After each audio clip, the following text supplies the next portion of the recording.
Hello friends, நீங்கள் வீட்டில் செய்யக்கூடிய சாம்பார் குழம்பு அப்படியே வடசட்டியில் இருக்குது, காலியே ஆக மாட்டேங்குது அப்படின்னு கவலைப்படுறீங்களா?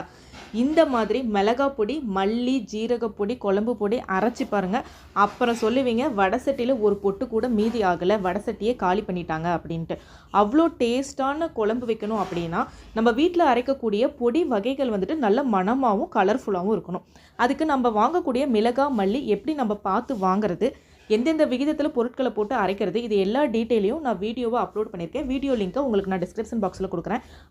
இந்த மாதிரி பொடியெல்லாம் மிஷினில் கொடுத்து அரைக்கும் போது அரைச்சி முடிச்சதுக்கு அப்புறமேட்டு மிஷின்லேயே நிறைய பொடி ஒட்டிக்கும். அது ஒட்டாமல் நம்ம சேவ் பண்ணுறதுக்காக ஒரு டிப்ஸ் சொல்கிறேன். 1/2 கிலோ அளவுக்கு கடலைப்பருப்பு வாங்கிட்டு போயிடுங்க. மிஷினில் எல்லா பொடியும் அரைச்சி முடிச்சதுக்கு அப்புறமேட்டு இந்த கடலைப்பருப்பை அரைப்படாத மாதிரி அவங்க ஒரு ஓட்டி நம்மக்கிட்ட கொடுத்துருவாங்க. அதில் பொடியும் பருப்பும் மிக்ஸ் ஆகி வந்துடும். வீட்டுக்கு வந்ததுக்கு அப்புறமேட்டு இந்த மாதிரி சலிச்சு பிரித்து எடுத்துக்கலாம். இதில் பாருங்கள், 1/4 கிலோ அளவுக்கு பொடியை நான் சலிச்சு எடுத்திருக்கேன். கடலைப்பருப்பும் நீங்கள் எதுக்கு வேணாலும் யூஸ் பண்ணிக்கலாம். பாய்.